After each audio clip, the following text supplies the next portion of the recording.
Hello and welcome to Adobe Live here on Behance. I am Aaron Nace with Flern.com, and I'm so excited to be introducing our artist today, Wini Lao. Wini is an incredible product photographer. She also does still life and lifestyle work, and looking at her work is just so refreshing. I love her use of light and shadow. It just has like a timeless appeal to it. Her work is super clean, and we're gonna be working on actually compositing some different images together and working on some new projects with Wini. I'm so excited to have you here with me. Wini, how you doing? I'm good. How are you, Aaron? How are things? Fantastic, fantastic. I'm so excited about today's stream. Can you tell everyone a little bit about what we're going to be working on today? Yeah. So my name is Winnie. As you guys know, product photographer. So a little bit like extending a little bit more about myself, Aaron. Today, we're going to be doing a lot of compositing work, a lot through starting from Lightroom, just like some quick edits. From there, from Lightroom, we'll go over to Photoshop where we kind of do more detailed editing. So, and then we'll kind of bring some photos in together, mainly leaning on the product photography side. So that's kind of what we'll be doing today. Awesome. I'm so excited. For those of you who are joining us on YouTube or any other platform, be sure to head over to Behance so you can join us in the chat. And speaking of the chat, it's so great to see you guys joining us. Send us a comment right here on the right-hand side. We've got our chat going on. Oliver Andrews says, hi, Winnie and Aaron, with a big clap. Sam Peterson in the chat, Robert Winterberg. It's so great to see everyone joining us for today. So the fantastic thing, obviously, about us being live is that as you have questions for Winnie, you can ask them right in the chat. I'll be monitoring that this entire stream, so I can relay your questions and comment and feedback. So be sure to give us, some good thumbs up and support. That's the fantastic thing about these live streams. Now, if you haven't already done so, you can start your day off with the Photoshop Daily Creative Challenges. These are awesome. They're posted by Voodoo Val every single weekday at 9 a.m. Pacific, and you can challenge yourself with a new prompt every single day. So if you're a beginner just kind of getting started with either Photoshop or Lightroom, these are fantastic ways to kind of like get an introduction to the program and also be introduced to amazing artists like Voodoo Val. I am so excited for today's stream, and I'll hand it over to you, Winnie. Thanks so much. Hey, thank you, Aaron, so much. Hi, everyone. So I'm Winnie. I create a lot of bright and vivid imagery, as Aaron kind of mentioned. My style of imagery is very clean. My goal is to bring an element of light and shadows so that we can kind of create some architectural elements to my photos. So you'll see a lot of that in the themes of a lot of my photos too. And yeah, so let's kind of get started. Nice. But yeah. First, you guys can kind of follow my work on Instagram, Wini Lao Photos, or if you want to shoot me an email, hello@winilao.com. So that's the best way to kind of reach me after this. So let's kind of get started. So as I mentioned, the photos that we'll be editing today, I'm going to start in Lightroom. I think of Lightroom as kind of where I start with my global edits, kind of where I want to color correct my images, or if I want to do any light global adjustments that kind of affect the whole image. And then I bring it to Photoshop later, in which I adjust very little micro details. But with product photography, so this is kind of what we're going to be editing today. I have a kind of some fragrances from a past photo shoot that I kind of brought in to kind of create some fun architectural elements back with it, playing with a little bit of light, but we're going to make it look a lot better than this look right here, and yeah. I love that we can see like the before, because I know your work is so beautiful and polished, but this gives us hope that, it doesn't have to look absolutely perfect straight out of camera. Exactly. And for me, actually, I'm self-taught. So half the battle for me is not knowing how to do half the things and trying to figure it out along the way. Knowing like, okay, my paper, my paper that I'm using for the photo shoot, doesn't extend all the way. How do I clean that up? Right. And then with the compositing work we're doing today, I brought in about 5 to 6 images so that I can kind of gather them all today and bring out the brightness of the photo. Because the hardest part is when we're playing with shadows, there are a lot of darker areas, and you want to bring that up with photo compositing. So this is kind of the image that we'll kind of start with. And then each image has their own purpose and their own goals so that we can kind of bring them all together. So let me just make this one a little bigger. Awesome. Yeah. And did you work with a stylist on this, or is this all of like you placing these elements for the composition? It's all me. And I think because there's really not like too much going on, I kept it really minimal. It was really easy to kind of place things a little bit, but also at the same time, not having a stylist takes a much longer time because it's me figuring out how to place my tripod and my lighting, and also me trying to figure out, okay, photography, what can I do? But it's kind of zen. I just sit in my studio and kind of play with things as I'm kind of dreaming of it. Nice. I haven't done a lot of product photography, but I've done a little bit of it. And it is like very zen. It's like you can kind of take your time and, create a little scene and change your lighting around. And I find it to be so peaceful. Yeah, same as well, especially because I feel like sets are smaller, so then you can really think things through. So for example, when I photographed this first image, I looked at it to just kind of see like, hey, what are some elements that I kind of want to change here that I want to bring out in post-editing work. So one thing I kind of want to bring up is because I was using a macro lens for this shot, there's going to be some focusing issues. So in post, when I composite everything later, I'm going to also add some focus stacking. So making sure that like right now you can kind of see this image is really sharp, but then this bottle is not sharp. So when you're doing commercial work, you want to make sure everything's like really sharp as best as you can. And the beauty of product photography is you can kind of take that time while I'm shooting to kind of look like, hey, I see this is really sharp, but then if I move here, this is not. So I can take a moment and say, how can I adjust that?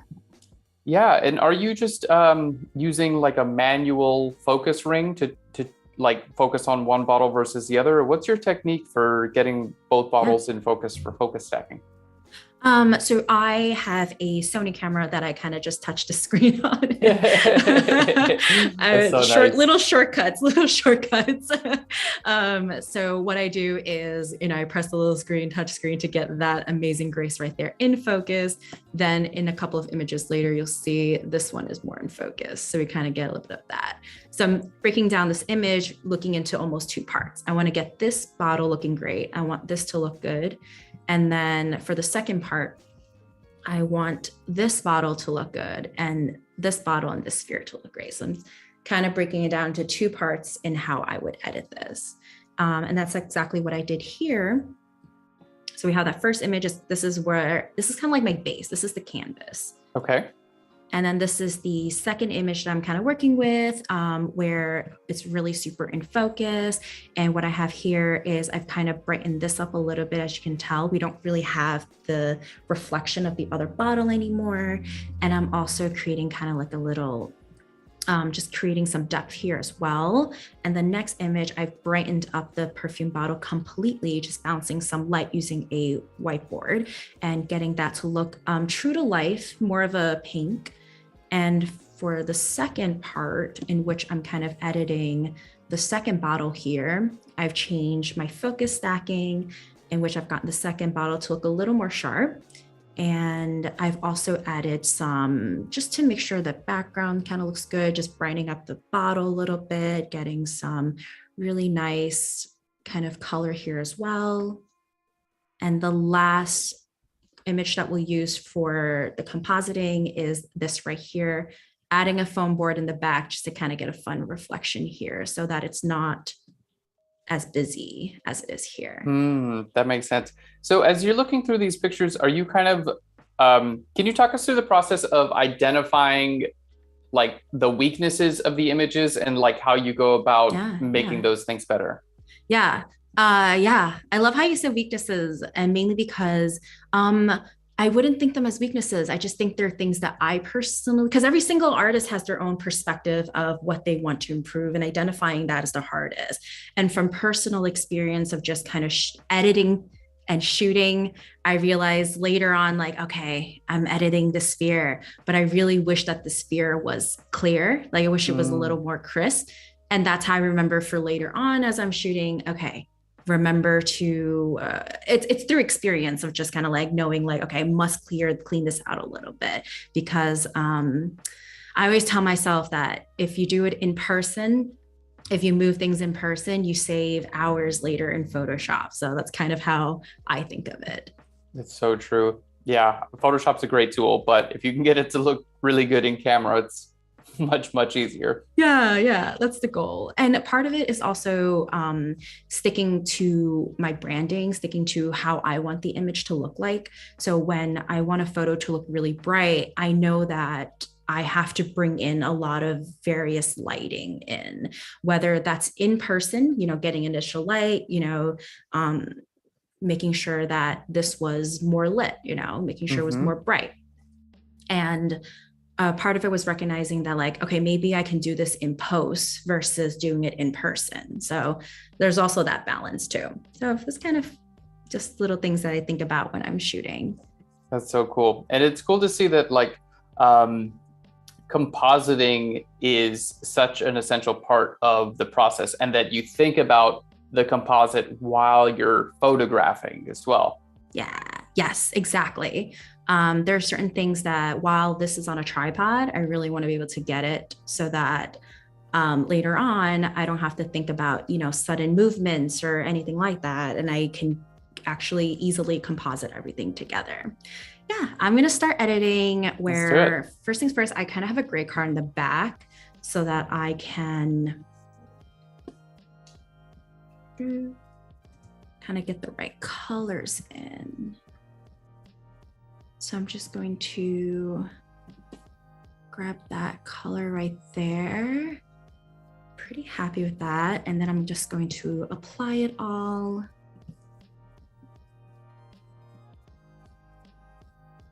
So you're using the white balance tool there, and then just syncing that with the rest of the photos in Lightroom, which is so nice. Yes, it makes it so much easier when all of these images are under the same lighting, and all I really need to do is make sure they're all kind of consistent throughout, especially for white balance. So, I mean, same thing here. So this one, I really used it for the gray card to make sure it's white balance, but I'm going back to our primary image in which I'll kind of adjust a global edit.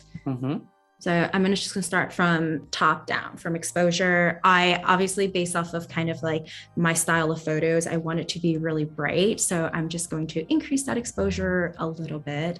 To kind of get that. I know as we're increasing the exposure, I am losing the details of this white background here. So I'm gonna lower the highlights a little bit as much as I can.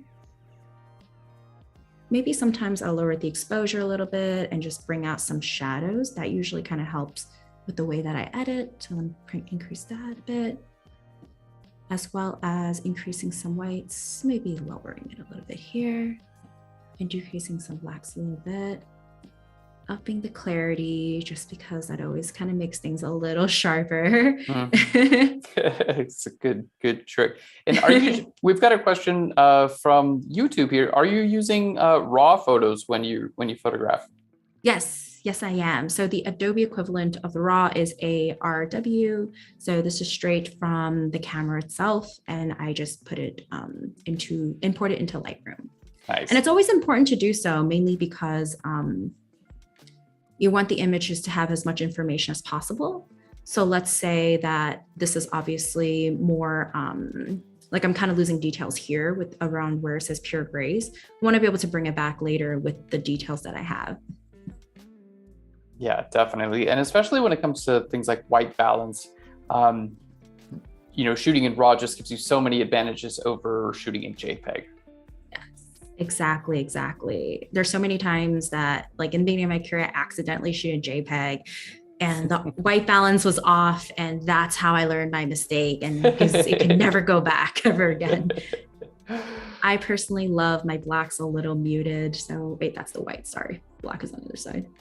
So I'm gonna lift that one up a little bit. It's cool to see you using the tone curve here in Lightroom on these initial images. Yeah. I just to kind of get the lighting I kind of want a little bit. Yeah. I am a Lightroom user first and a Photoshop user second, if you could tell. You power user. Yeah. For those of you guys watching out there who are familiar with Photoshop, the tone curve in Lightroom is actually very similar to the curves tool in Photoshop. So if you see something Wini is doing and you want to translate that to Photoshop or a different program, usually there's a pretty good equivalent there as well. So I'm kind of making some global edits. Let's take a look together a little bit. And a lot of it we can adjust later on too in Photoshop, but this is kind of a good start. I'm actually going to bring up the image a little bit. Actually, no, I'll keep it here. All right. What I'm going to do next is open this in Photoshop and kind of do more of the detailing there. So it's kind of the next step. I'll just open this up in Photoshop right here. The spinning wheel of death. Totally. We've got a question from Robert in the chat. Hey, Robert's asking, is the gray card a plugin in Lightroom Classic? No, the gray card is it's more for coloring to make sure you have the right color when you're shooting. So it's an in-person tool. It's like it's a literal card, gray card that you put on set. They just kind of make sure that it's like gray 50 or gray 15, I forget, to just make sure the colors look correct from the screen to what you see in real life. Nice. And then you can use like the white balance sample tool to sample the gray card, and that should help with your white balance in the after photos. Yeah. So if you ever get a photo that's a little more yellow and you see on your screen, but you're not sure if it's correct, it's always best to have that gray card to make sure like, okay, that is exactly what we're kind of seeing in real life. Yeah, that's so nice. Do you have like a checklist that you take with you on set, or is it kind of like all memorized by now? It's all memorized by now, but I definitely always make sure having a gray card, always making sure. The one thing I always I'm worried about is batteries. Always having batteries, always having like my transmitter, always having, the lights that I need. And then just going through the list of nitty gritty stuff that, and just always having extra in my backpack, just in case for anything. Yeah, a lot of times maybe for my lights, I'll make sure I bring the color tinting paper that I cannot remember the name of right now. Lots of different things. Oops, my bad. Definitely. And are you using like continuous lights, or are you using strobe lights? Strobe lights. So I have a couple of Godox lights that I use. Nice. And so I have those in my studio so that, and so sometimes they're so heavy, so I have them like set up already and just making sure that we have those. Nice. Right. Yeah, so I'm taking our first image here. So what I always debate is if I want to clean, I'm going to clean. I always debate if I should composite first and then clean up everything, or if I should clean up everything and then composite first. Sometimes I like compositing first, mainly because then I can clean up everything and look back at it a little bit later on. So I think I'm gonna do that. Yeah, that's a good call. I usually do the same thing as well. Yeah, because let's say if there's like little edits, I can just kind of blend them all in later on too. So what I will do here actually is I'm looking at the globe right here, and this is what I will edit. So what I usually do is I kind of grab my lasso tool, make a little fun polygon, create a duplicate, and bring it over to the file that I am editing on.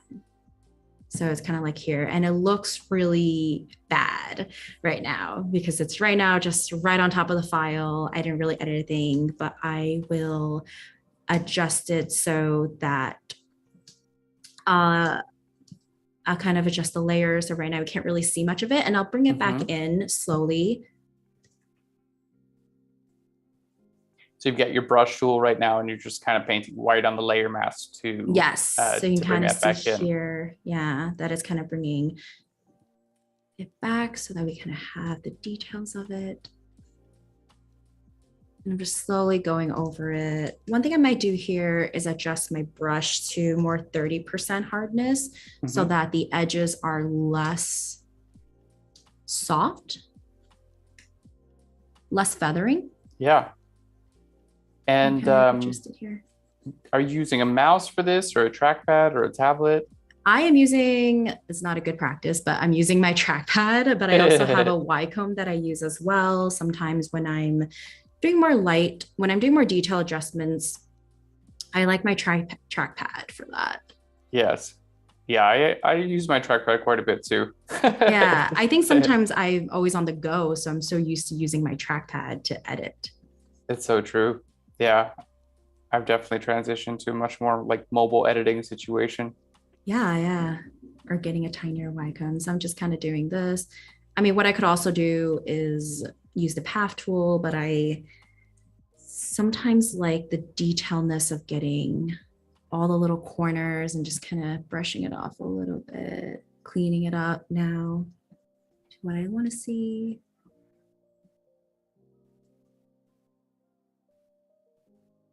Right here, just getting more.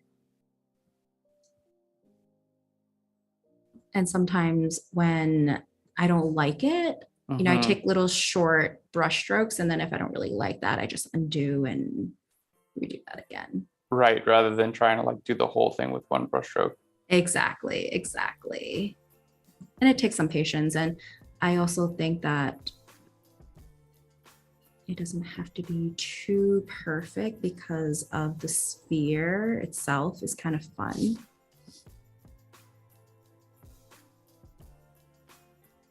There. All right, we can kind of see the difference here from this to kind of this. So the one thing is right now it's at 100%. We'll see how it looks because I do like how the shadow is kind of cast onto here. So I might go in and actually change this back to 0% hardness. Maybe I will change my brush to 30% and just bring back some of that shadow a little bit. So then it kind of looks like it is still, the shadow of this bottle still on here. You can tell from there, there's still a lot to clean up. As you can tell, there's that line, and then there are my strokes that I use. So I'll clean that up later on too with more detailed editing. All right, so that's one part of the globe. We're gonna go on to back to the file right here, which I'm going to grab this piece over here, the perfume bottle itself. This is the second image that I used earlier. Oops. So you're making a duplicate to a layer and then hitting duplicate layer and then choosing the other document there. Yes, exactly. Nice. Read my mind. And the beauty of the fact that I shot on a tripod is that everything's in the same place. So when I'm compositing, I know that it's going to be right on top of the image that I was working with earlier. Nice. So using my brush and adjusting it so that I can see the image below. Adjusting it, same thing here, adjusting my hardness to 30. And just bring back some of that a little bit. There we go. Yeah, it's cool to see you do this with different photographs rather than just trying to like brighten it up in Photoshop. Yeah. I think it makes a difference because I don't think I could ever get it super bright again, you know? Definitely. And I feel like it looks a lot more realistic using the photograph rather than just trying to figure out how to make it brighter in Photoshop. For sure. There are definitely times when I'm desperate. Let's say during a photo shoot, I do not remember to do it because when you're moving around so much and you're thinking of other things and you're talking to the client, trying to figure out what to do next, you always forget sometimes. And I have desperate times calls for desperate measures. Definitely. But the goal is always to try to get it close to possible in person. I might actually keep the ring here. Not the hardness too much. I'll adjust the hardness. A little bit tighter. Just bring this back a bit so you can kind of see a little bit underneath. Cool. It's cool to see you use the brush tool for this. I feel like it's such an intuitive way to do it. Yes, I would like to thank Queen of Clone Stamp and Healing Brush, and now the brush tool. Yeah, I can tell already brighten it up. It might be too bright for my taste. We might adjust it later so it's less bright. We can adjust that all later on with the final image as well. So that's kind of what it looks like right now, getting that piece. I'm going to bring in the third image where I lightened up the bottle itself. So in real life, this is more true to color. It's not usually the darker pink. So we just want to see what it kind of looks like. That over. Very cool. So same thing. I'm going to go in. I might actually take this part of the bottle. Take the whole bottle with me. Might as well. Might as well. Except for the top, because I've adjusted it from duplicating it over to the file, the base file that we're working with. And it's copied over. Now I'm going to add the mask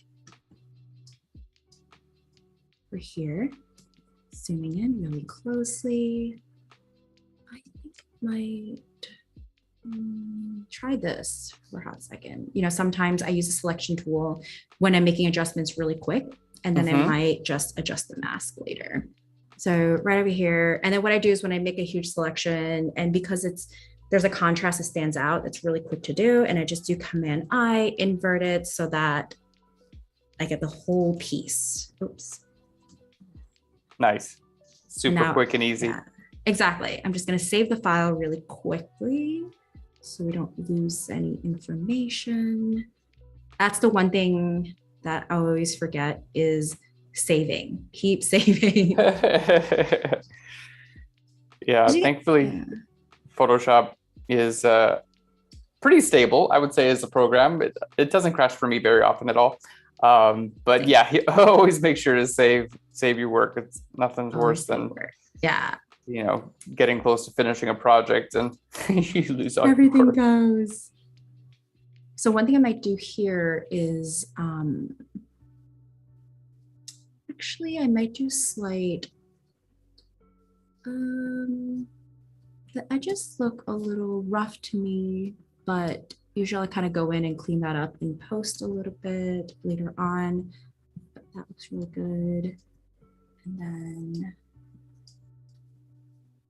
I'll take a look at the sphere and the bottle. To me, that looks good. What I'm going to do now, I'm going to go in and edit these two in the back right here. Cool. Composite them in a little bit. I'm going to go back to my Lightroom, bring in the other files that I want to use. Bring that one over. Photoshop.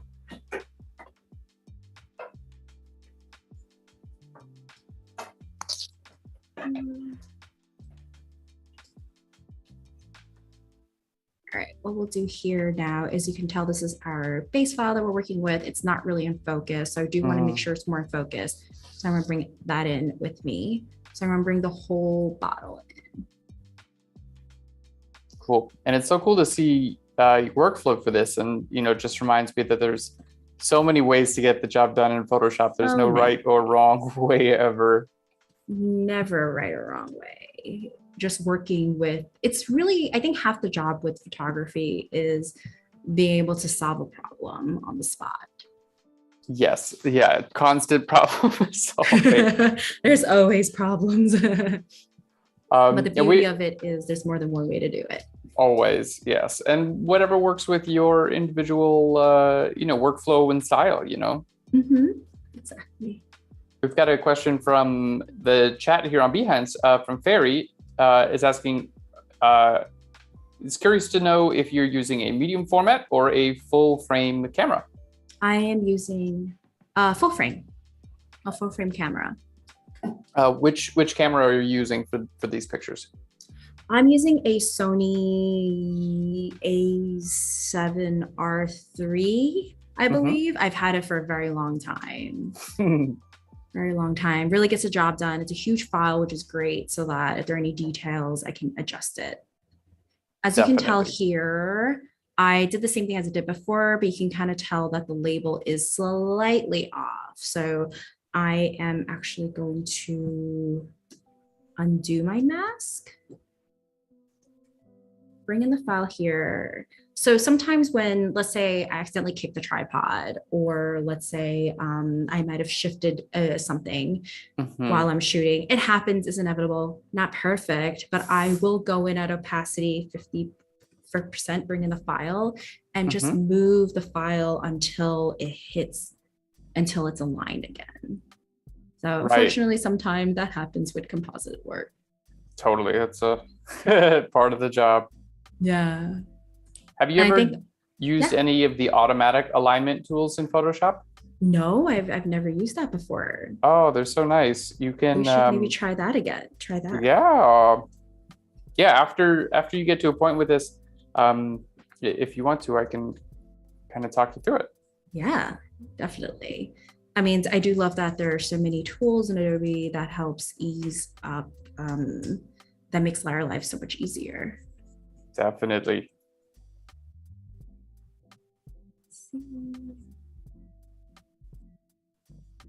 And you mentioned you were shooting with a macro lens as well. What macro lens are you using? So Sony has a 90 millimeters. Love the 90 millimeters, and it was the only option too. And I personally love the macro look because of the way everything compresses. So I use it a lot for my work. So same thing here. Really, the goal for me is to bring back the text. So I may not even need to bring back the edges a little bit. Maybe a little bit. Maybe I do want the edge a bit.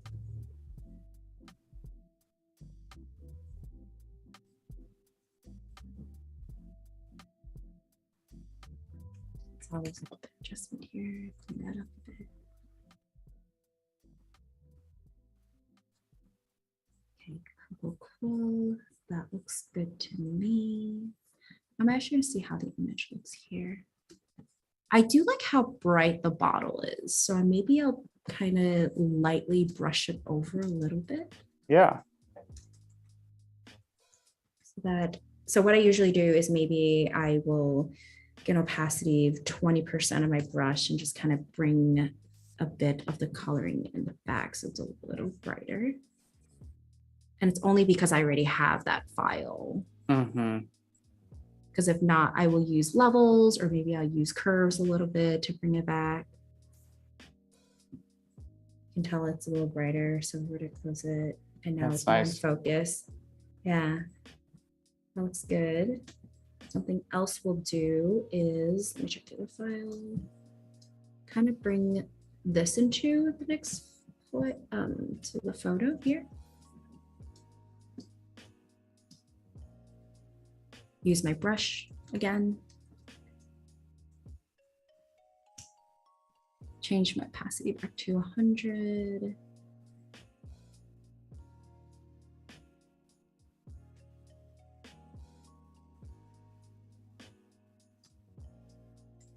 Nice. It's looking so good already. Thanks. Let's see. And a lot of times, sometimes when the file doesn't align much, I might go in later and just clone stamp that a little bit. Totally. And then sometimes it's easier just to do the whole thing and then just use the brush tool, the black side, and just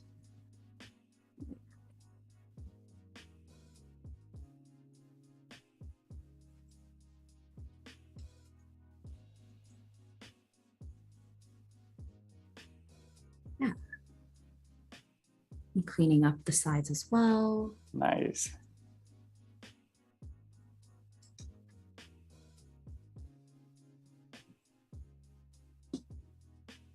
And then same thing as did before, I'm just going to bring this line back in. Maybe that was a little too much. Go a little bit. Use a smaller brush. We've got a question from the chat from Ferry asking if you ever get underestimated by clients because of the camera or like the gear that you use. No, I don't. A lot of times my clients don't know the difference between all the cameras. It's a good point. A lot of my clients are more focused on like the art direction, or they're more focused on really getting the job done. The photo, that's where we come in as experts, as a photography expert. Mm-hmm. You know, if we are, you know, photography, our camera is only a tool. Our camera is only a tool that we learn to use so that we can create our best work. And for example, the Sony camera that I have, I've had it for 3-4 years already. And I bought it because it was like the next biggest thing. So I got it. But realizing that I'm still using it to this day, because that's the best work you'll create is knowing your tools, not getting the best tools, if that makes sense. That makes a lot of sense. Yeah. Oh, I love how clean that cap looks right there. Yes. That looks so good. All right. And then now we're going to clean up this sphere right here. I'm going to pull my last image. The hardest part about compositing is losing track of which images that we haven't used. But it's also about looking at the image that is the base, and realizing that, okay, do I really need this? Because let's say I get the composite, or like, let's say I get the 6th, 7th, 8th image, right? Maybe I don't need it. Right. Yeah. Like if you're already happy with the image, you know, good to go. Yeah, exactly. Oops. And it happens. And then I use Command D to just undo it and start over. Yeah. I'm curious here. Would you use like the elliptical marquee selection to select out the... Yeah, I could use that and just kind of go around it. But I find that it takes me longer to get it correct. Can I give you a little keyboard shortcut that might help? Yeah. So if you click and drag it, just start a new click and drag. And you hold down the spacebar key while you click and drag, you can actually move it while you're creating it. And then if you let go of the spacebar, you can still change the shape too. Love that. Let's try that. So you can hold down the spacebar, move it to where you want it. Oh, but you got to keep keep pressing on your mouse or trackpad. Wait, let's try that again. That's the trick. So yeah, and then spacebar, and then just let go of the spacebar, but keep the click still pressed. I know it's a little complex to explain over there we go, and then just let go of the spacebar. There we go. And you can kind of like size it and move it as you go, using that spacebar trick. And then I find it's much easier to place the ellipse in the right place. Yeah. Because it's very difficult to know where to start with the ellipse tool because it just seems like It very really is. hard to control. Yeah. But with the spacebar technique, I find that I'm able to much better align it where I need to go. That is so helpful. The space bar, that's the trick. And look how spherical that looks. Love that trick. I actually might, since it's so spherical, I might actually just kind of make it a little bigger here to fit it inside the sphere and just adjust it a little bit. You can hit enter, that like checkbox up there, and that'll apply that transformation. Yeah.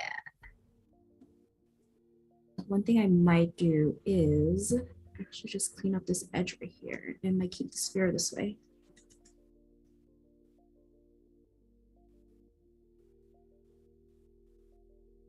Voila. Nice. Love that trick in my toolkit. I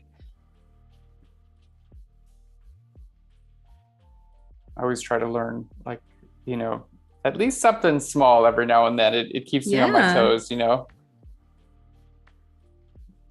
That looks really good. I love that. It looks really good. The one thing I might do is same thing, shadow, bring this a little, keep this a little darker. Definitely. So I'll go back in, make my brush, change the opacity, maybe 30, see how it looks a little bit. We'll do one more stroke over. There we go. I'm going to tell it's creating that shadow right through there. That looks really good. All right. Okay. So what I'm going to do now is, now that I've kind of laid out all the composite work, I'm going to go in and clean this up right here. Clean this up right here. This right here, my paper was very small, but I really like the texture. I don't know what this is. Clean that up, just a little create this. So I'm just going to add a new layer, go into, actually, maybe I won't go into a new layer. What I might do is just create a new here. So what I did was Shift Command Option E, and that all it does is kind of collapse, just create one image from all the layers. Nice. It's a great trick. I love the easy shortcuts for that. And what I might do is just highlight the areas that I want to fix.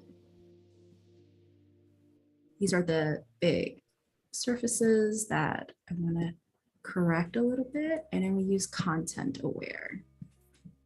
So edit, content aware fill. And let's see what happens. So now Adobe is kind of like thinking about the Photoshop files, thinking about like, okay, what's around it? How can we clean it up? And you can tell this looks great. This looks great. This needs a little bit of work. Let's just adjust it, and then I'll see what it looks like in the big screen. So I commanded to create a new copy, and what I like to do is just turn this off. So maybe we'll work on this one a little bit. Actually, I'll work on the little details first. So I'll create a new layer, and I'll clean up the nitty-grittiness of certain things I don't like. I'm using the heel brush right now. So the heel brush, sample a different area. Yes. I want to sample here. And the important thing about texture is you want to sample an area where the texture is the same. Otherwise, it looks a little like here. Right. Otherwise, you get this. Which is what we don't want. Which is what we do not want. No. I do like the little strobe like here. I might clean this up a little bit later, but right now we're just cleaning up the little things that we don't want.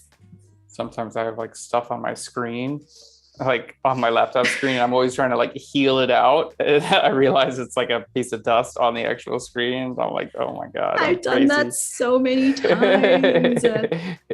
Or you're sitting by the window and it's a little reflective, and you're like, why is it reflective? I can't see my screen. Is that dirt?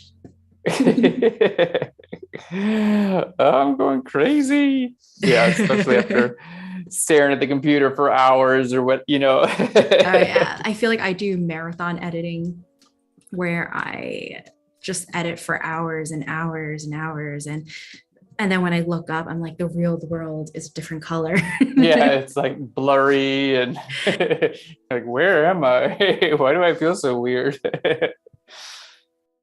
It's like, why am I mentally exhausted?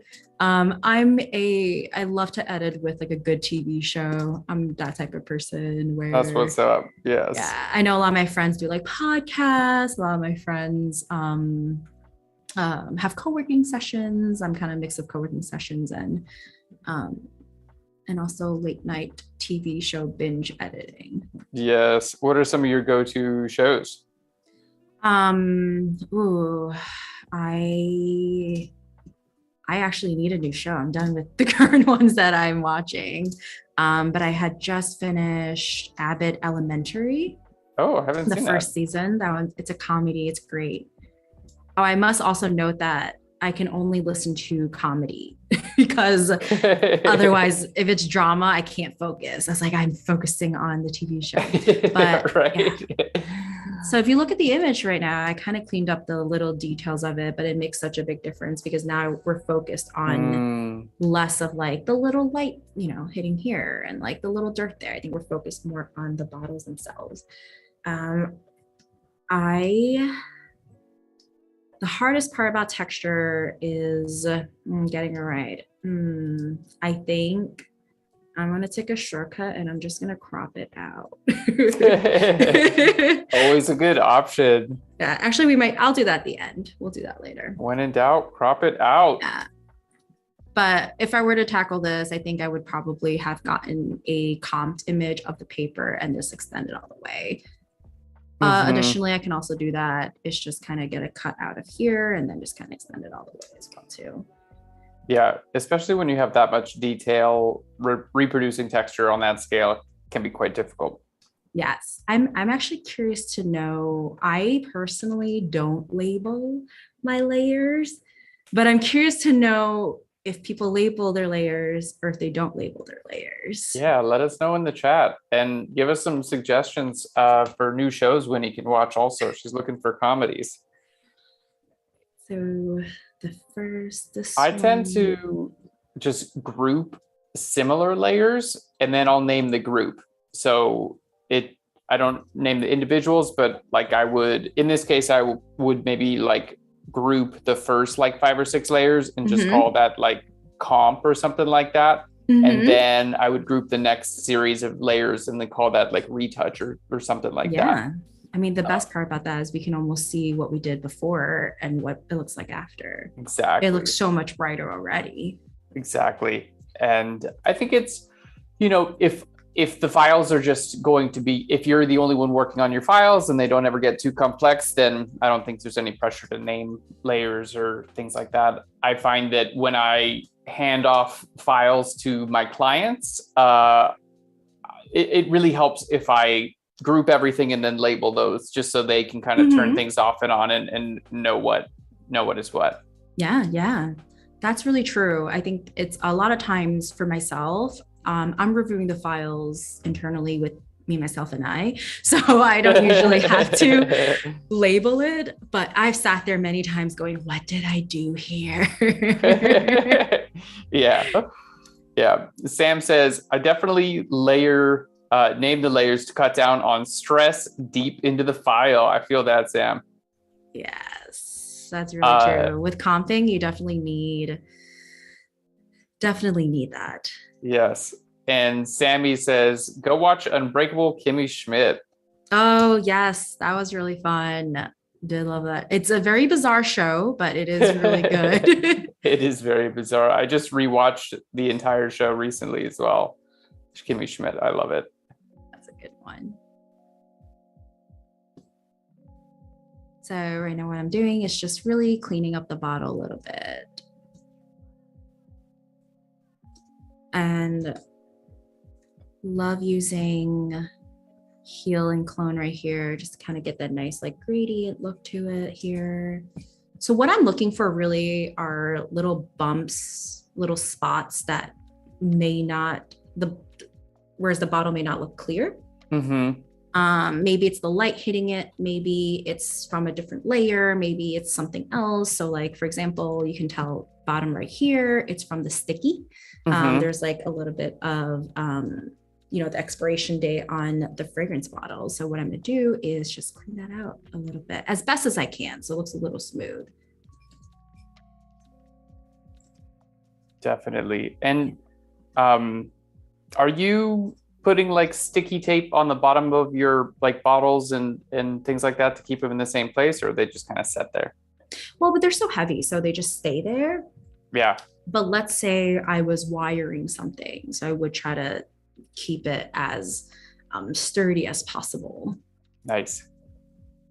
Yeah, and then you can always clone that out, or if you have like a piece of fishing line or something like that, just take that out. So easy, fishing line.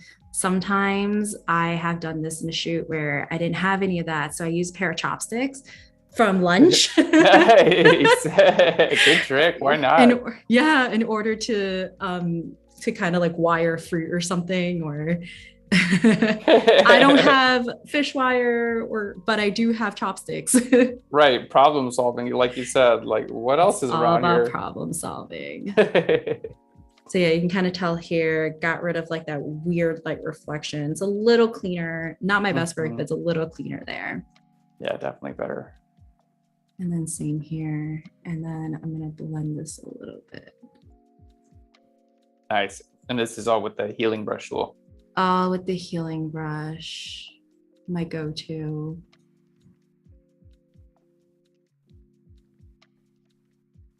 Yeah, that looks really good.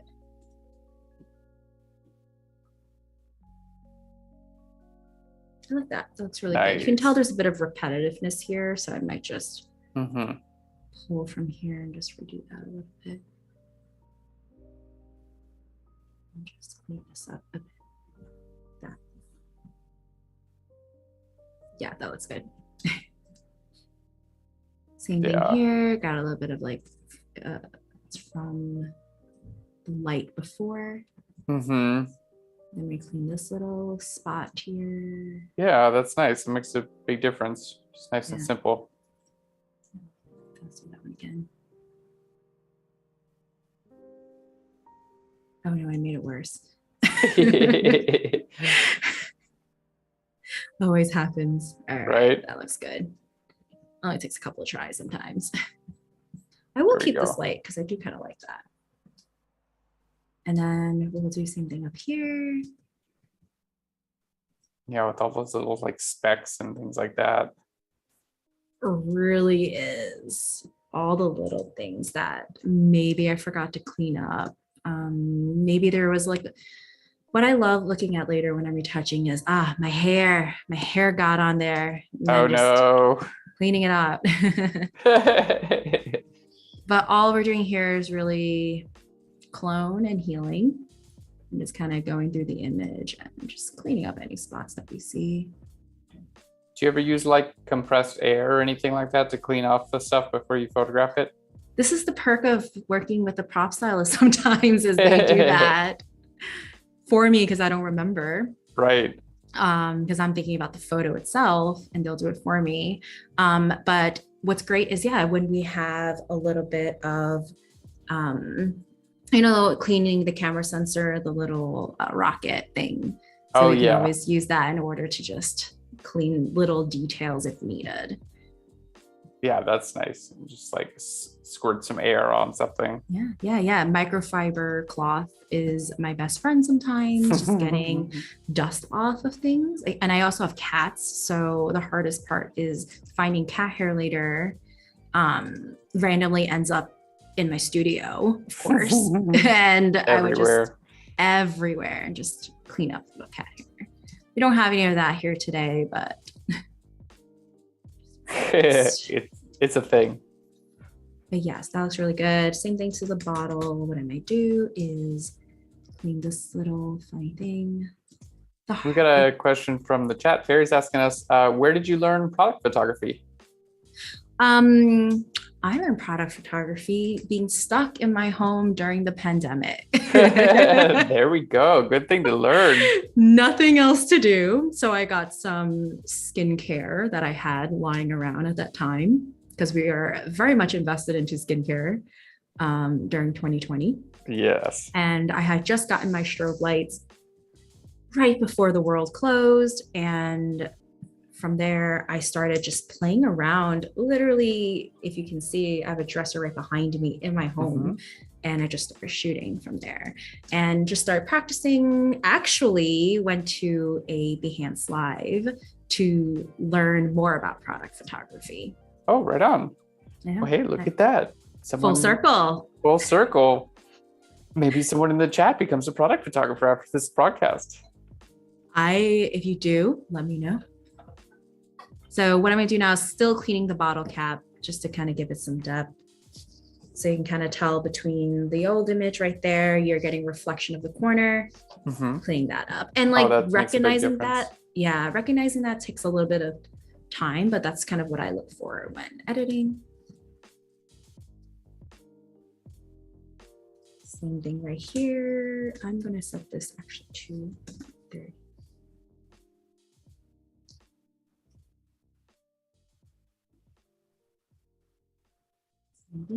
Clone, just getting the edge right there. I'm gonna undo that and do it again. Sometimes when I do like the edits that I'm making, I might just go into like mask and just mask it out. Like for example, just this. Yeah. Go to the black, set the opacity to 100, and just go over it the other way. Same results instead of undoing it. Yeah. Like that, really clean. Makes a huge difference. Perfect. Oh yeah, it really does, doesn't it? Yeah, it really cleans up the bottle a little bit. So this is looking decent to me. We're now going to go to the right perfume. So I'm going to call this left perfume bottle. And it's going to be right. Are these actual products as well? These Amazing Grace? Yes, they're real products. They're this is not for a client, but they're very popular perfume bottles that you get at Sephora. Nice. They smell great. Yeah, and all I'm doing is same thing as before. You can tell there's that sticker right there. Yeah. It's better than having the words. Editing the words are worse than just cleaning it up here. So that's something to look out for during a shoot. I'll just kind of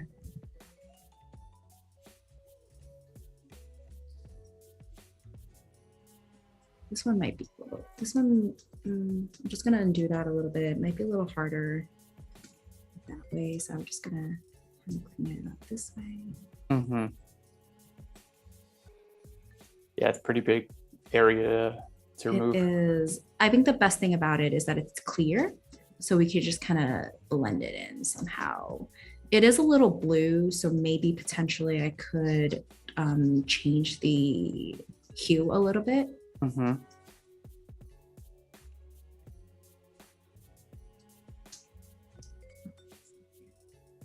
Because you could tell the sticker part's a little blue, but here it's a little beige. So we can always change the color a little bit after we clean this up a bit. This might not be my best job because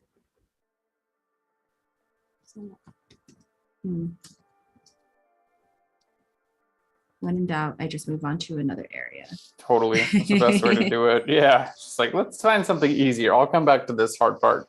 Yes, exactly. Looks good.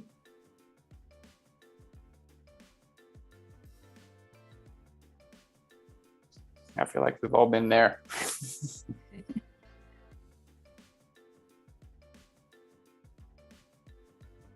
I'm going over that a little bit. What is that? Oh, it's a little cleaner. Definitely. Yeah. Sometimes we have a tool that we use and maybe it doesn't work. We can always just change it to something else. You can always try a new tool to kind of do the same thing.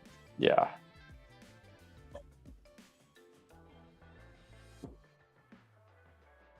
Yeah, I usually go between the spot healing brush tool, the regular healing brush tool, and the clone stamp tool for this sort of thing.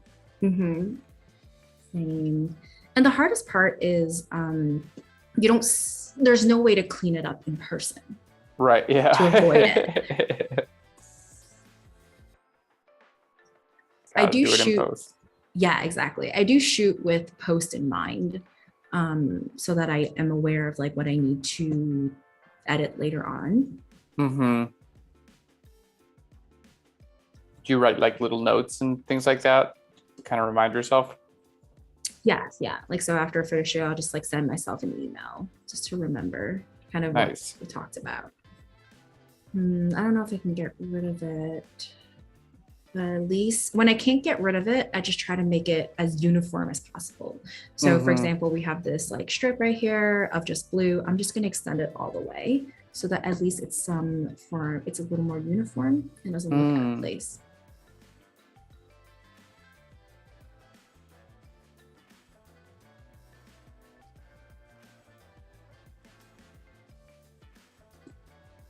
Just kind of like that. Just like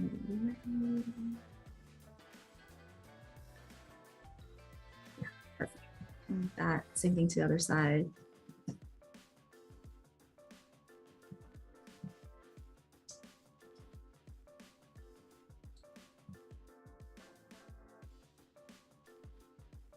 A little blue.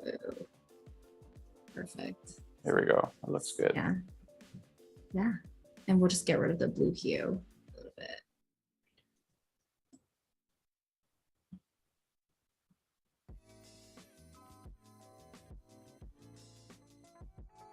Cool.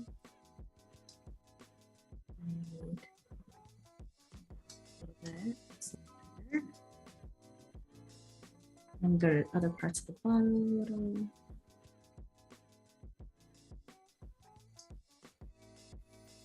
And this part right here. Yeah, it is a lot of detail work. It is a lot of detail work a lot of times with product. Especially because once you see, you can't unsee it and you just right. Clean it up. It's quite in depth. Yeah, I feel like it takes a special type of person to enjoy retouching and cleaning things up. It's satisfying too. It is satisfying. It's very satisfying because then I'll like zoom out, you know, as I'm editing, and I'll go to the image that we kind of worked with. Yes. And then looking back at it, and I was like, wow, it looks a lot better. Yes. It's very satisfying.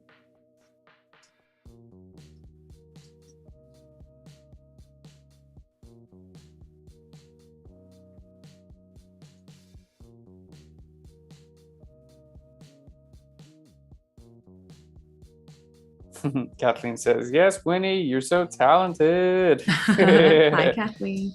She says, stunning photo and retouching skills. She's so sweet.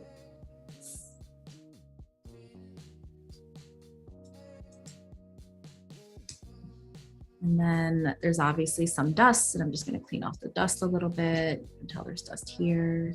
Mm-hmm.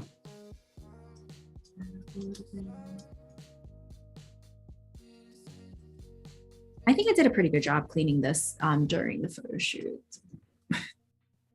Yeah, that's the dust flying around.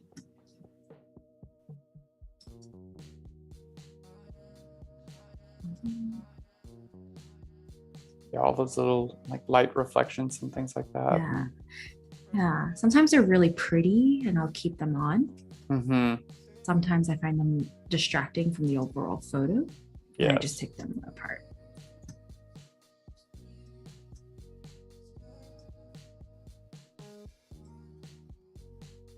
Here it is. Pieces.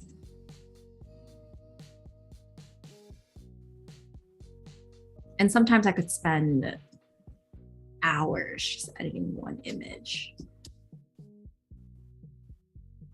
Yeah, because there's so many, with product photography, there's so many details.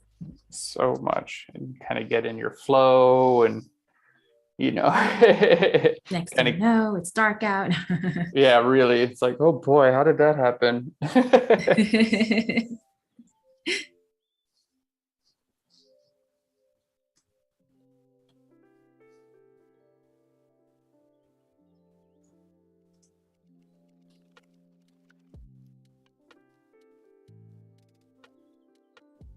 Good. I think at one point we'll move on, because we won't be able to get all the details of everything. But I would spend the majority of my time really just going through and cleaning up every little thing here. We didn't even get to the other side of the bottle, but it's fine. Yeah. Okay, maybe I'll do it quickly. It's good to see the process, you know, and it's good to know that that it does take some time, and you know that it's just kind of like part of the overall, you know, creating an image. You know, I feel like it's easy to look at a photo and be like, oh, it's so clean and beautiful and perfect, you know, and think that that was done just all in camera, but it's you know, usually a combination of a bunch of different tools and techniques that gets that. It really is. It really is. I'm going to clean up at least the label, and then we can move on. And I'll kind of show you guys the before and after.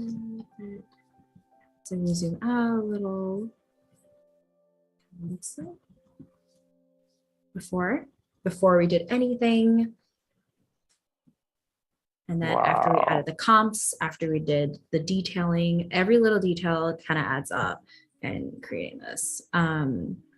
What I'm going to do next is just do some global edits to this. So for example, I usually will maybe brighten up certain areas.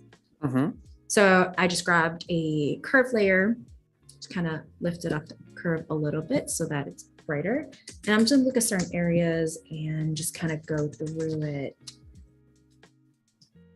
Either, oh wait, one thing I do want to do is clean up this bottle right here. So let's go back to B, because that really makes a big difference. Yeah, when you did the other one, it really did make a big difference. Then I'll go back to curves. And this is the clone stamp tool now? Clone stamp.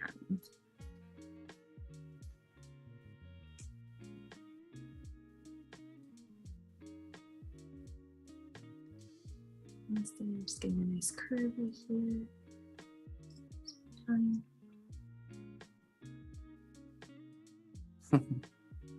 guessing you've become quite familiar with the clone stamp and the heel tool.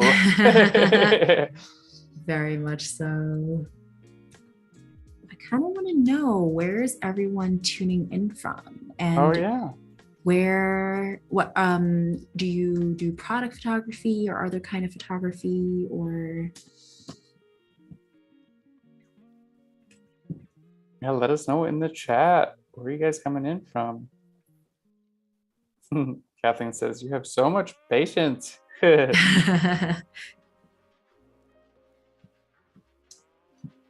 that really makes a big difference. Yeah. Ashley asks, how do you pay attention to all of these details? That's a good question. Lots of patience. Part of it is just I'm gonna try to make the bottle line straight. Okay, I don't like nice curves. And I think that really makes a big difference as well too. And yes. It's really is about when you see the final image, it really makes a big difference, and that really motivates me. And that's hard because I haven't created the final image yet. Right. But I know what I want it to look like. And I know the only way to get there is to just keep editing. Yeah, just keep going. Yeah. Sometimes what I'll do is just grab this right here, kind of create that line that I wanted. create a little box around it and just make a big brush and then go. Nice. So we've got Robert is joining us from Sweden. Ferry's from Indonesia. Ashley is in New York and New York City. Kathleen is in Westchester, New York. So we've got people from all over the place.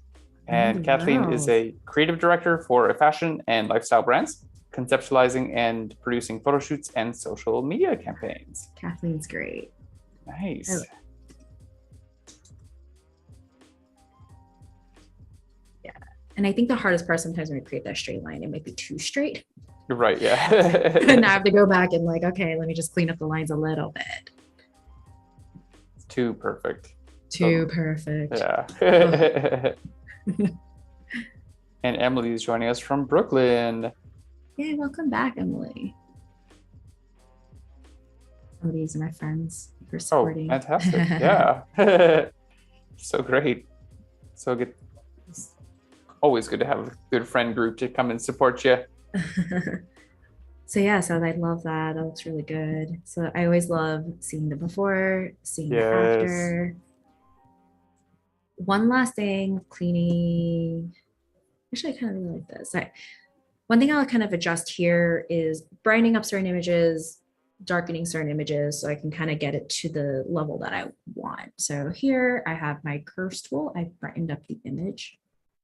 I've raised the curve a little bit so that I can kind of go into my mask and just highlight the areas that I want. I usually start off with a 20%, kind of go light. Maybe here might be too dark, but not much. And then maybe this area is a little dark. That way. I want this to be more even, so we'll kind of go in and just.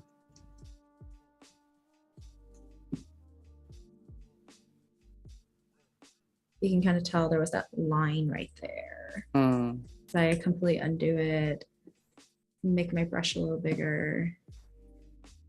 There we go. That brings it up immediately a little bit. I know the bottles are not the same level of brightness, so I'm going to go in and just kind of brighten up overall. And just certain areas where I'll kind of brighten up certain areas a little bit. It's a little darker, start right up here. There. Same thing with the top here.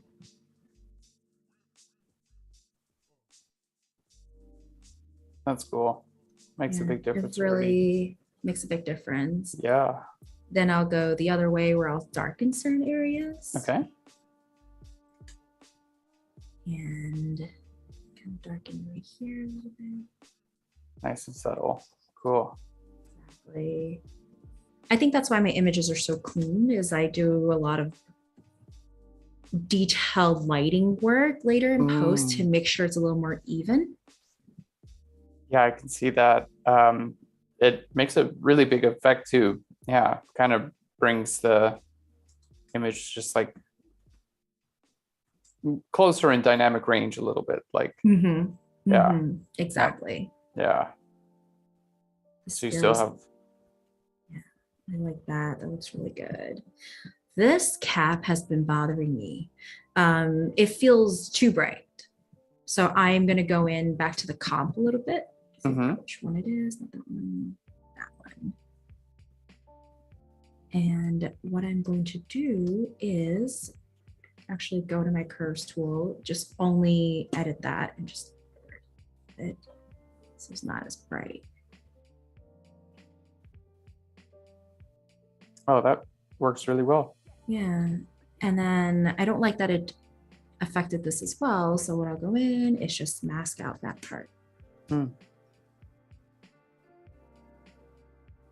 So the hardest part about going back in and editing when the comps is if I already retouched this part, you'll see it a little bit. Totally. So you just have to be conscious of that. Yeah, that makes a big difference. Yeah, it's good to know it's kind of like a work in progress, so you don't have to get it like perfect at every step. Yeah, Exactly. All right. Okay. So this is kind of close to what I would love. I mean, if I had more time, I would definitely edit a lot more details, but that's fine as well. What I might do is darken some of the text so that they're a little more black. So what I'll do is go to selective color. I'll go to blacks. I'm gonna scale it up a bit. As you can tell, all the blacks are getting a little darker. And I'll invert it. And I'll just kind of go over certain areas so that it darkens a little bit. Cool. So this is all about, you know, this is since it's more, I do a lot more like product commercial work. So the whole idea is you want to make sure the text looks really great. That makes sense. Yeah. You got to be able to read the product name. Yeah. So I can tell it's like slightly a big difference, but it's a little sharper, a little darker. Definitely. And even to add up on that, I can do this manually. So where I'm going to get all the images again, Shift, Command, Option E, get all so that now I've kind of have one layer with all the layers collapsed together, kind of go into filter, like to go to high pass.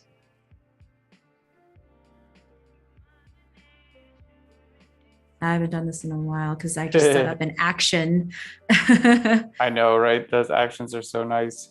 It makes, because once I start realizing there's certain things I do a lot of, it's easier just to make an into a action. So really even for my global edits, I'll show you guys later. So I usually do, I think around 10. As you can tell, what it does is just sharpen all those. And kind of go into here and then do overlay. So this is without the height. So really sharpens the image, but I don't want it looking too cartoonish. So maybe 10 was a little intense. So I'll do to 20%. Nice. Yeah, you can really tell, especially with the amazing grace, the pure grace, without it, and then with it. Yeah. Next, so with actions, there's a lot of, I guess you can tell. So with my global edits, I kind of, what we just went through with the curves, I have that as a global edit. So immediately makes adjustments and I just kind of go through it myself. Same thing with sharpening image. I have high pass save so that sharpening, and I call it sharpen image so that I can kind of get all the images really sharpened when I need it. So it's kind of where I'm at. And then this is the part where I know that I am close to done. I'm going to keep it as a square to fit everything in. And just getting rid of the corner. That looks really good. Wow. Yeah, this is kind of like the final image a little bit. Wow. Yeah. So that looks pretty. really good. This is kind of where we started from. And this is what it looks like after. Yeah. Well, it looks like you just took like a flashlight and shined it on. It made it so much brighter and nicer. Yeah. I mean, if I was on set and I had like the extra time and the extra lighting, you know, I would have definitely done that. Just brighten up this a little bit and just overall, but sometimes depends on time. So let me not save any of these. But do save this control. Yes, do save this one.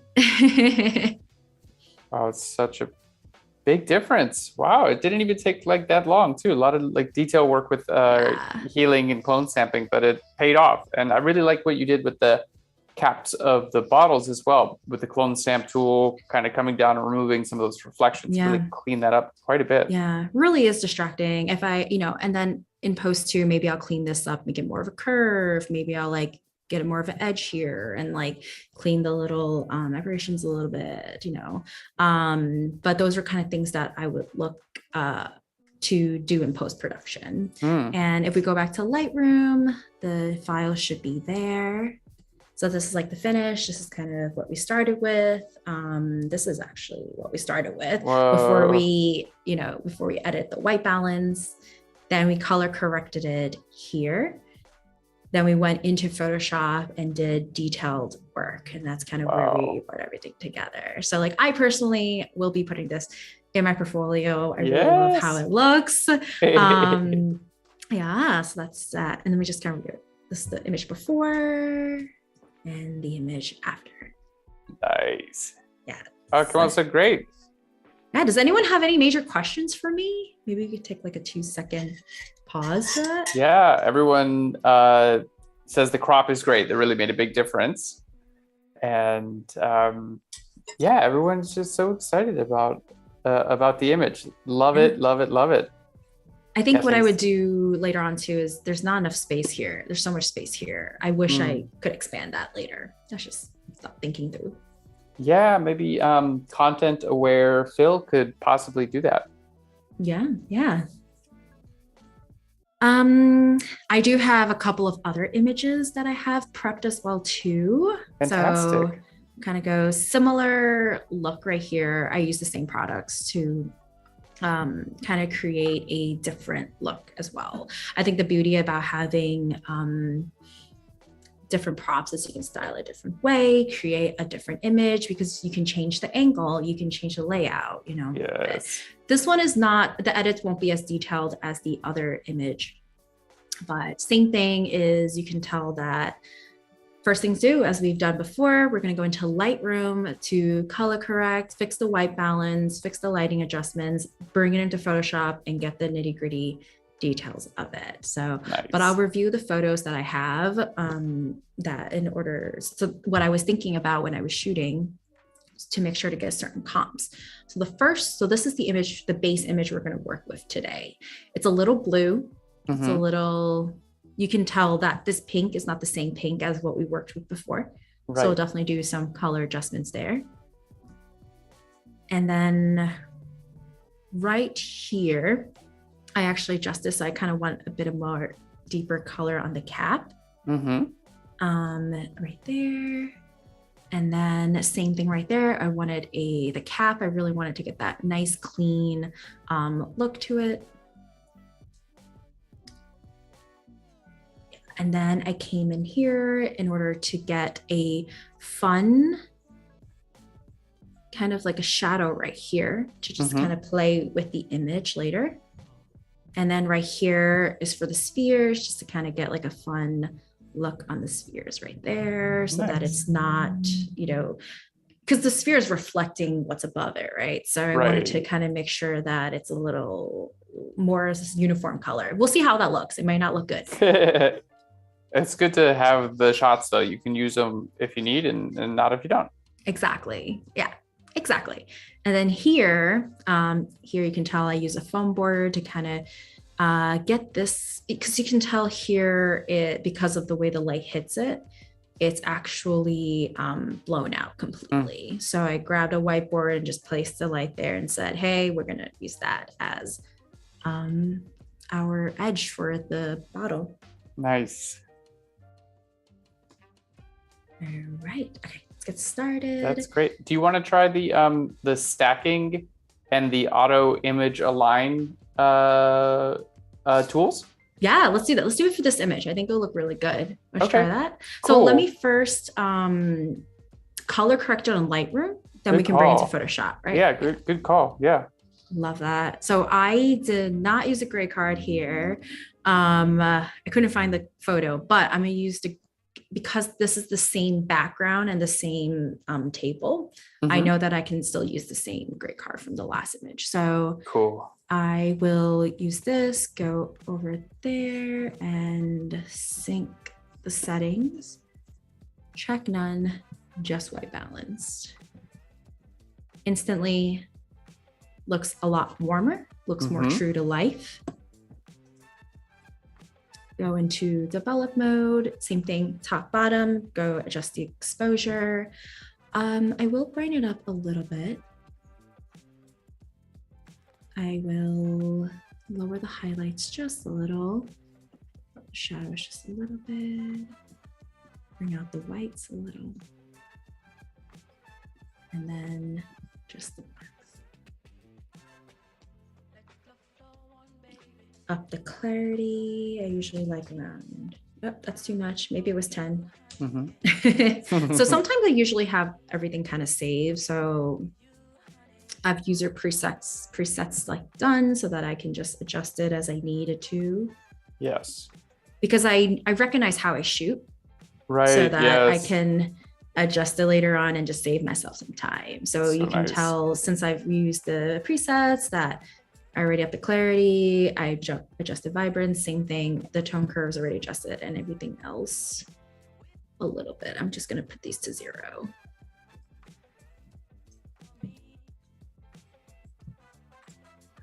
Cool.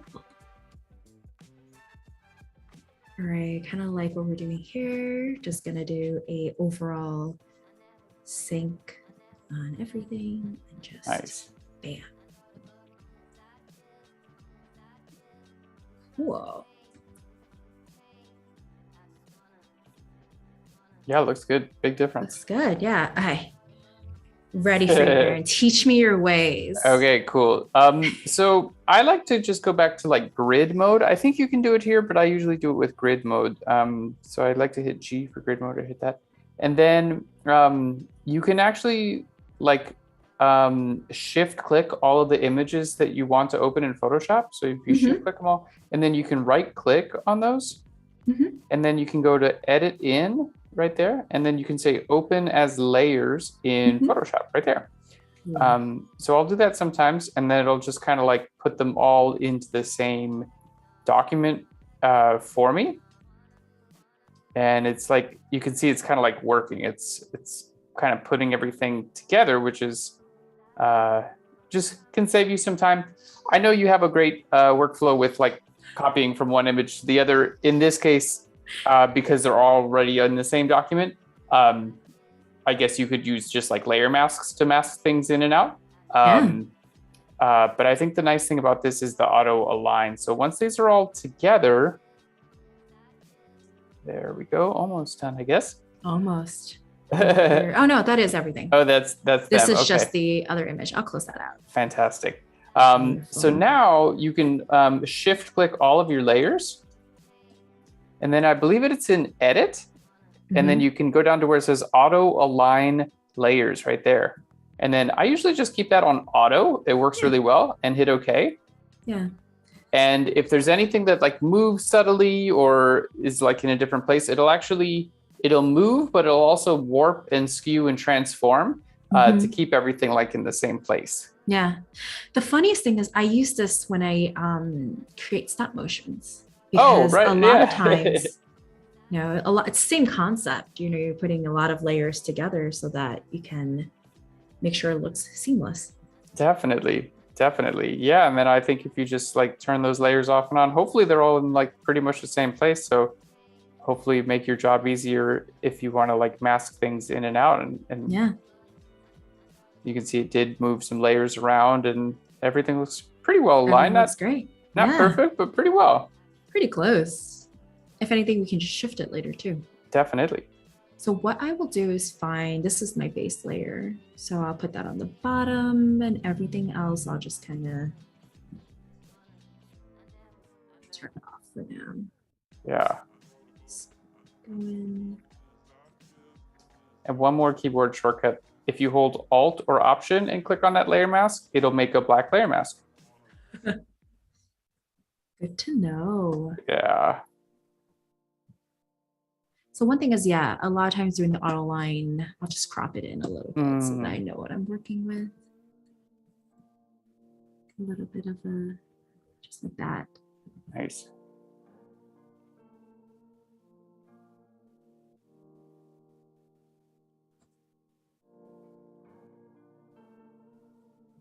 Cool. That's so beautiful. Cool. Thank you. Oh, wait, we still have some on the top a little bit. I'll just adjust that a little bit. I either crop it in or I can fill it in later, you know, whatever. I think here we have some luxury of cropping it in because the image is so wide.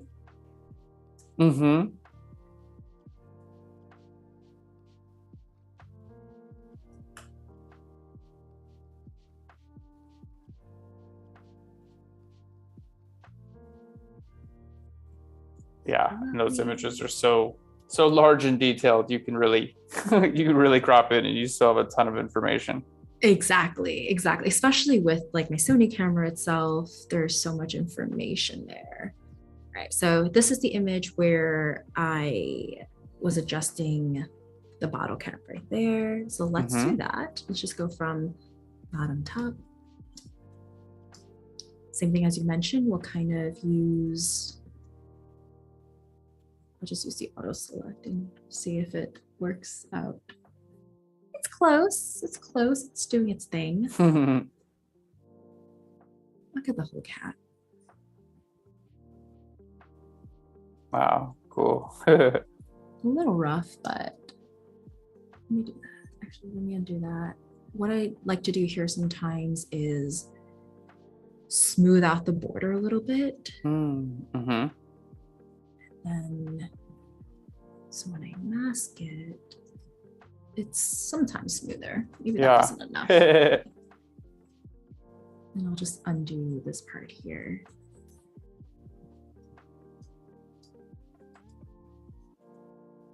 And maybe I'll just kind of.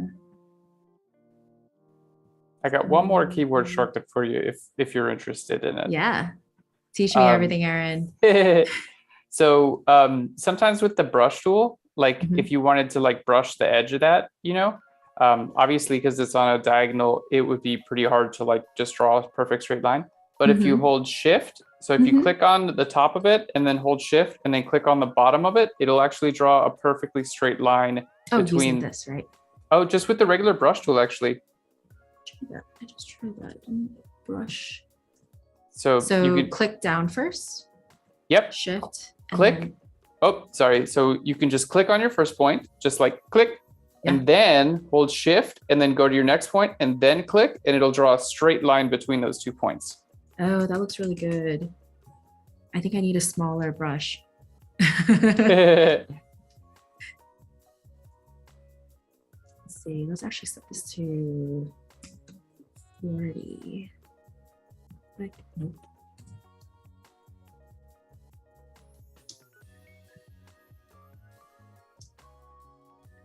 Nice. And then you could even do like with black on the outside of it, and then that would clean your line up there. Especially when you have these like straight lines, I feel like that helps quite a bit. It helps so much. Saving me so much time. There we go. Oh, that looks so good. Nice. Such a big difference. I might try to brighten these up a little bit later too, because it's a little gray, I would say right now. Yeah. And then here, let's see what's happening. I'm actually gonna leave the sphere for last. And then here is the extra line right here. So what I'm going to do is just grab my brush, set it to 0 so the feathering is a little softer, and then just hover over here a little bit, get that line. Nice. That's great. I'm just gonna, just in case, just like that. So you can always add things in later, so then it kind of creates a little bit more fun shadows. Yeah, that makes a big difference. It does. I also believe that the next one is, oh yeah, you can see things shifted just a little bit, but that's fine. What I'm gonna do is create that line over here right now with this next photo. Let's try that.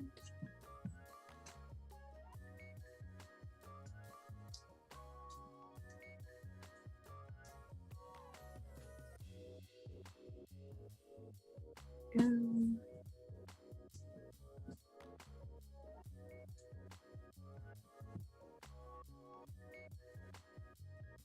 That was pretty aligned. That's awesome. Nice. That's great. So you can tell this is kind of the color we're going for, but this is a little muted right here. So we'll adjust that later. All right, this is also the file which, check this file. So one thing I do suggest is writing down the file names and what I want to comp, because now I'm looking at it later, like I don't remember exactly what I was doing here. Right. Yeah, that makes sense. That your original workflow worked really well for that because you could kind of see the whole images. Yeah. Let's see. I know one thing I want to do is brighten up these a little bit, but I'm trying to figure out which image I put it in. I think it was this one. Yeah, so this one as well. Kind of go in and just brighten up the logo a little bit.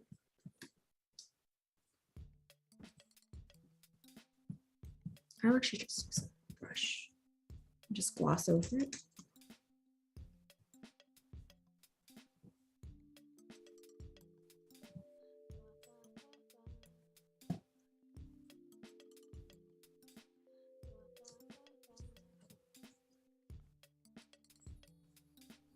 Oh yeah, you can tell there's like a bit of shift. Right. So yeah. I'll Just set a little it bit. at 100 instead. Let me see what that looks like.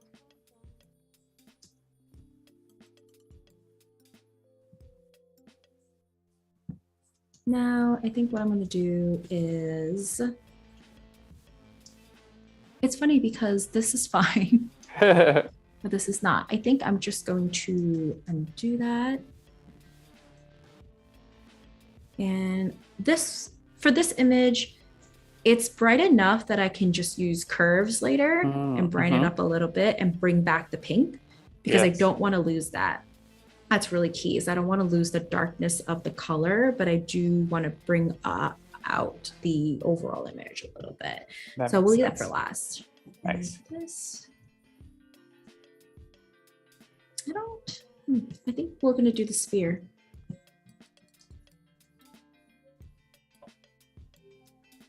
Cool. It's so cool to do that. It's very transformative.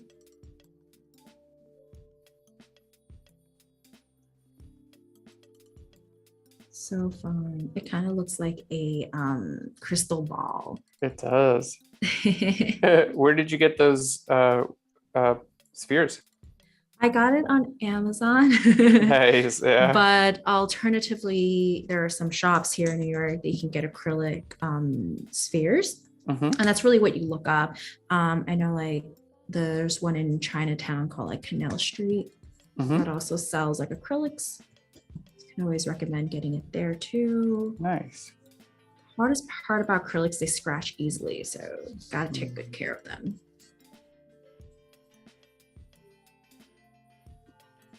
I actually really do like the way they love this one. Yeah. Yeah, and I think half the time with photography is about, when it comes to propping, at least before I started working with stylists and it was just me, I would have to find all these myself, figure out where to get them.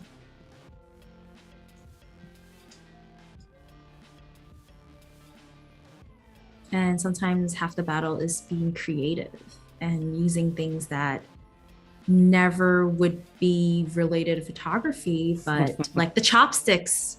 Yes. One thing you can tell is I use little putties to make sure that the sphere didn't roll. You couldn't tell the other image because of the angle we shot in, but because this is more head on, you can see these. So definitely need to edit those out later too. And you can tell here it shifted. Oh, that's what that is. That makes sense. Yeah, and it happens, it happens, and you just need to fix it up a little bit. But I just love the overall kind of look that we got here. Yeah, it's so pretty. So yeah, so that's kind of before and then after. Cool. And there's a lot of things we can do here in terms of editing a little bit. So same thing. I will group all these together and call it comp.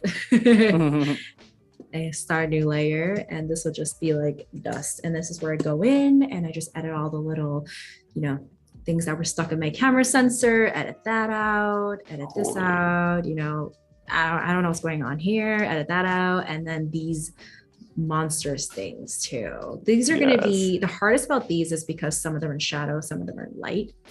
So it's going to be a bit of an estimating. And we'll kind of quickly go through that before we end today's. Perfect. And we've got just about 20 minutes, a little less. Let's see if I can. We probably won't be able to finish this. Oh, I'll just edit for like the next 10 minutes as quickly as I can. Perfect. And then whatever we get done, we kind of get done. Yep. There we go. Does anyone have any questions for me? Thanks for tuning in. Yeah, let us know in the chat. What do you guys want to learn? So fun. I feel like it's very calming and peaceful and like cathartic to do the little retouching. The little details. You can really start from anywhere on, as long as I always kind of go left to right, up to down, Mm-hmm. Or I go to the areas where I see the most problem and I start from there. Yeah, no right or wrong way to do it for sure. No. I think the hardest part is kind of like what we mentioned earlier is actually knowing what to edit, figuring out the parts that, because another photographer or retoucher might edit it a little differently. It's so true. Yeah, not even just the methods, but what they're editing. Yes, or even like the photos that they choose as like the main image or the base image. Yeah, exactly.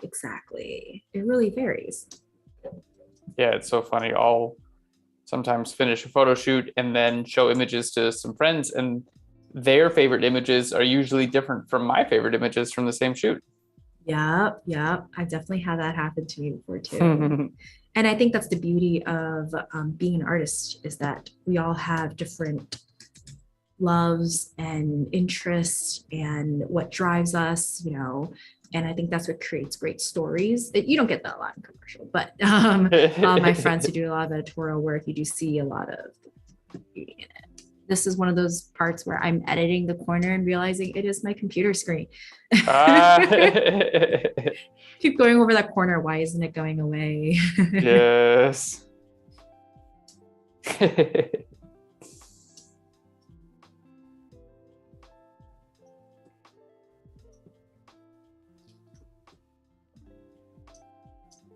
Super fun.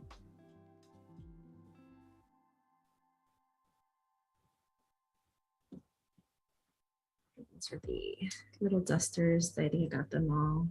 Yeah. And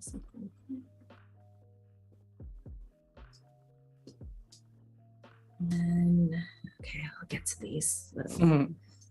Yeah, the hard part. The hard part. Okay. Let me just clean this up.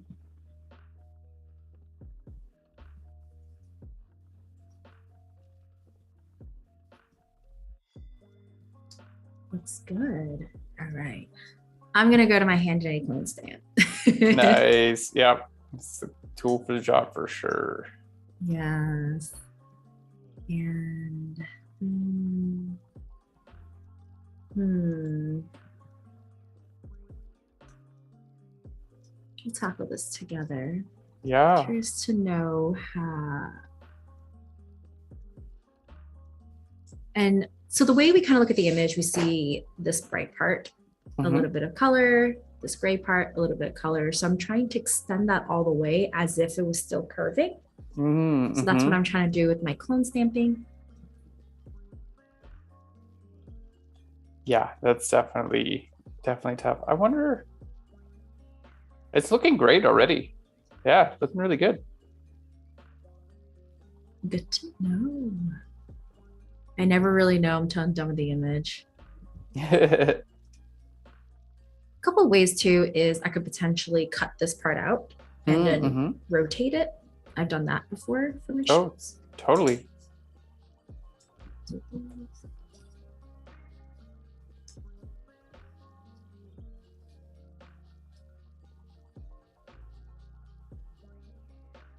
I wonder what the spot healing brush tool or the content aware fill would do. Yeah. I wonder if it'll recognize the curves, you know? Try that. Yeah. Let me see.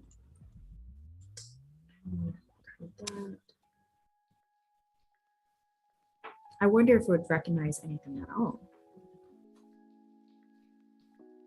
Maybe not that big of an area.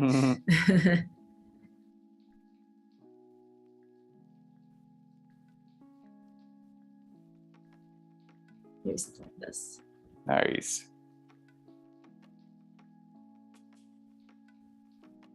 So I do want to just kind of get the curve.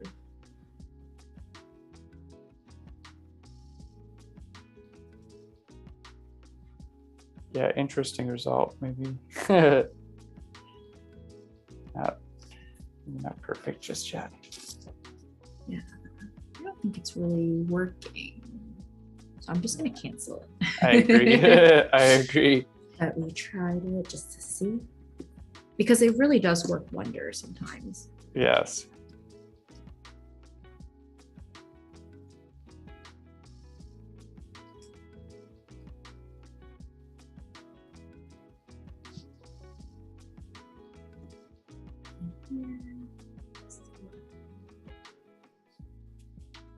It's good. Yeah. Sometimes I use clone stamp to kind of get the visuals I like, and then healing brush as more like a gradient, easing the sharper lines back into the overall image. That's a good way to do it. Okay, it's really forming. That looks really good. It's coming I am together. mega impressed with myself right now. That's a hard job to do for sure.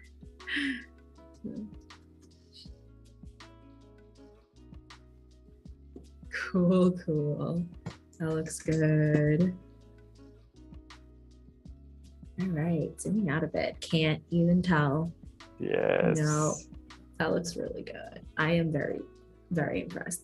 All right, these, we'll see.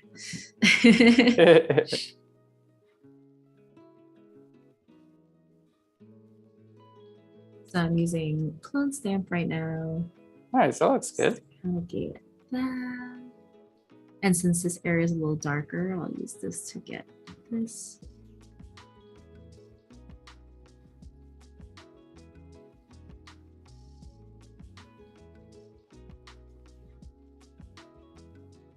So I know that's a really stark line, but this is where the healing brush comes in. I'm just Nice. gonna go in and do a little bit of healing. Yeah. Maybe I'll use a bigger brush actually. Just give it, because when you zoom out, the whole point is that it's gonna look like a gradient anyways. Exactly. And what I'll do is, you can tell I accidentally healed some of that a little bit, so I'm just gonna clean that up. Circles, spherical areas are always really hard. So hard.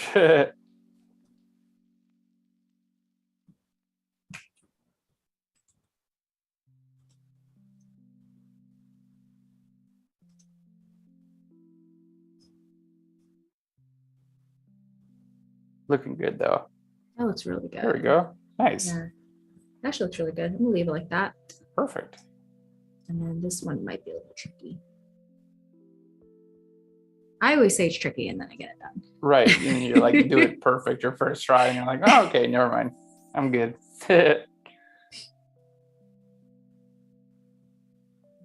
good.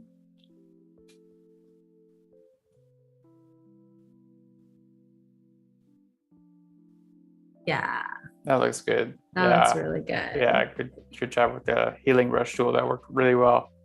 Yeah. And then I'm just going to get rid of that stark line a little bit. And we'll keep the strobe light a little. I think it gives it like that cartoon 3D depth when I have the strobes on the side, the light right here. It's really cool. Otherwise, I could just Photoshop it out, but I like that. I like it too. Good. The one thing I do want to note is like the background is a little it was bending a little bit. So I can kind of adjust. I can always adjust that by not doing that. Lifting the curves a little bit. Yes. And just going over.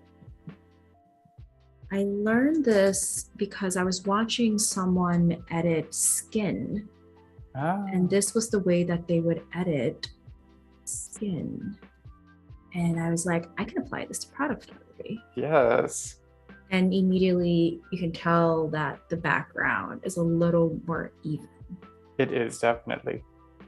Yeah, it's so great to learn a technique from, you know, one application and then translate it to whatever you're doing. Yeah. Same tool, still Photoshop, but Yeah. it's just a little, but it's used in a different capacity. Exactly.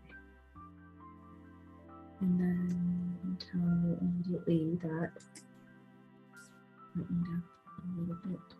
It's also braining up a little bit because I use the brighter curve. What I'm gonna do now is go to the other curve. Nice. That's working really well to even it out. Yes. Nice. And we've got about 5 minutes today. We need just a heads up. Yeah. Any last minute questions, anyone? Yeah, let us know in the chat. And thanks so much, everyone, for joining us today. It's been awesome having you here.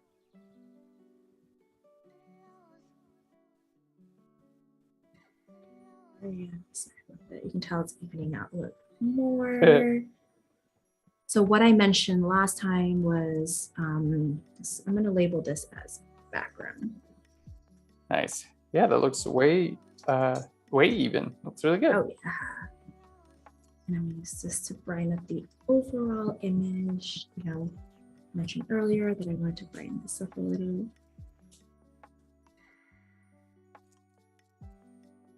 Nice.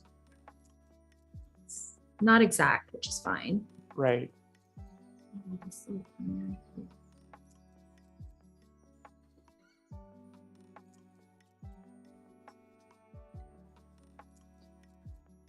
Good. And then I'm going to button this. What I will do is I'll use hue. I'm gonna figure out what that is and just lower that a little bit. This is not the best way to do it. Sometimes it gets the job done. We do what we got to do, right? It's true. No, it's not brightening up as much as I thought. I'll just go back to curves.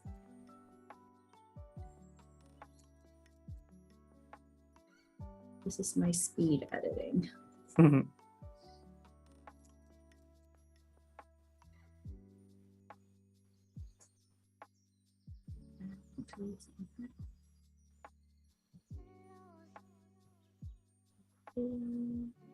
Something on this side.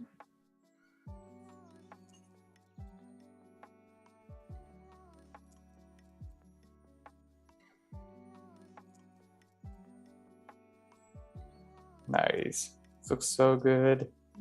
Brightening up a little bit. So this is the before. And this Wow.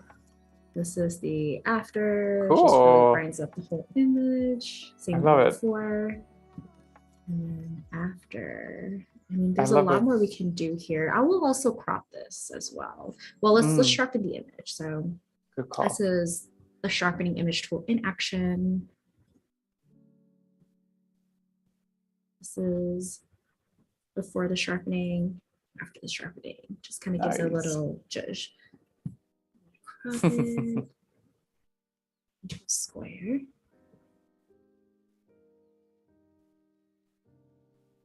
That's Right. beauty. I love the light and the shadow on the floor. Really nice touch. So it really adds a little bit of an interesting element to it. Definitely. Yeah, so as much as we're comping the bottles themselves to look great, we can also add different light. We can always set it up a certain way, and then we can move our lights a little bit and then create maybe fun shadows and add that in post, you know? It's so cool. Yeah, Oh, so that this is looks kind of, so great, Winnie. yeah, before and then after, you can tell the whole image is brightened up a little bit. It's really good. I cleaned the background a Wonderful. bit, and I forgot about save.